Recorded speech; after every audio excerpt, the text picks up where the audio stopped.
My name is Johnny R. Thornton, and today I've decided to share with you some grooming tips.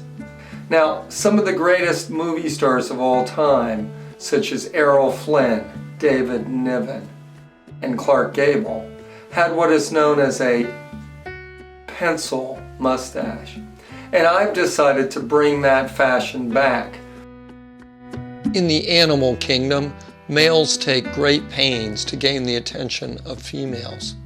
Here, a male peacock tries to attract a chick with his radiant plumage. In the kingdom of man, the story is much the same, and nothing has proven more irresistible to the babes than a well-designed pencil mustache. Today I'm going to share with you what is known as best practice, how to make your pencil mustache just as well-groomed as it can be. My strategy involves letting all of it sort of grow and then trimming everything that is not the mustache, sort of like Michelangelo. He would see a great block of marble and he would see a bound slave inside that, and he would carve away until that figure emerged. I'm going to trim away all the snow, leaving simply the lovely piece of driftwood in the snowbank, as it were. I think I'm going to remove my Brooks Brothers jacket here, hang this up. I will start by moistening the beard area with some warm water. Gets the whiskers ready for cutting. Many men like to use what's known as shaving cream, but when you're going to be revealing a pencil mustache, shaving cream blocks too much of your view. So what I'm going to do is just use a little hand soap.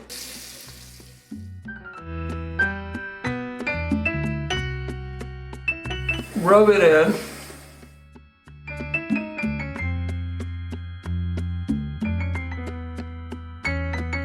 Now the shaving begins.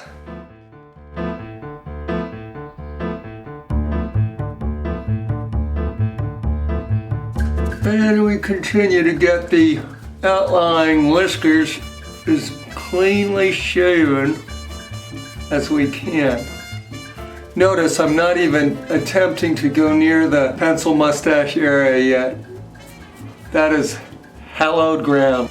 This is where it gets tricky. Once I've done a reasonably good job of getting the beard whacked back, I have to do the very careful hand trimming of the stash. Now we've come to the moment of truth. I'm going to reapply some soap.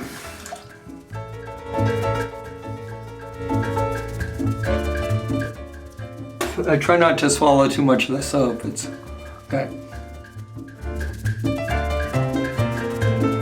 Now I think I'll start with the easy part first, which is the top. Very delicate surgical work. I'd probably be better off with a straight razor, but I don't have one.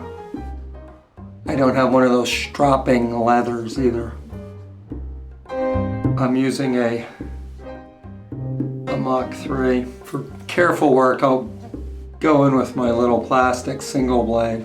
Ironically, given the price differential between this, which is extremely expensive, and this, which is not that expensive, this is sometimes more helpful for the very deliberate work of stash sculpting.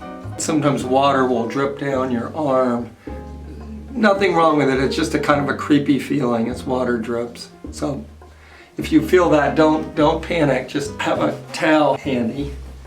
The exact placement of the stash is open to debate. In my opinion, the worst modern pencil mustache is John Waters, and he has like this little black line right on top of his lip. Errol Flynn, Clark Gable, they have it moved up a bit, so that's what I'm going for. The most difficult part at all, you're between the bottom of the stash and the lip. So you I find going like this helps. I have to go by feel. All right, I think we're good. Do a little tiny bit of rinsing.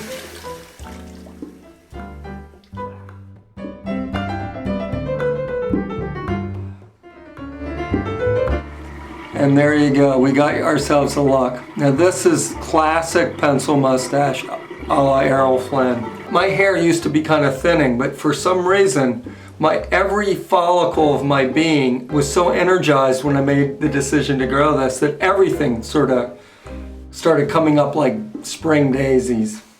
The other day I was walking down the street and two women walked by and one of them said, "Like that mustache." The other one goes, "Pervy."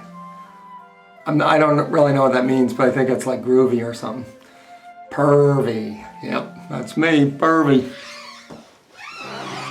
Life, I love you, all is groovy. Hey dudes, you know, I can't just end this movie without telling you there is a little bit of a downside to this. I just spent the weekend up at Studio 54 and I'll tell you, there's a price to be paid for looking this good. You'll be one wasted sumbitch, just like I am. So be careful with your pencil mustache. It can be your friend, but it can lead you to a lot of hearty partying.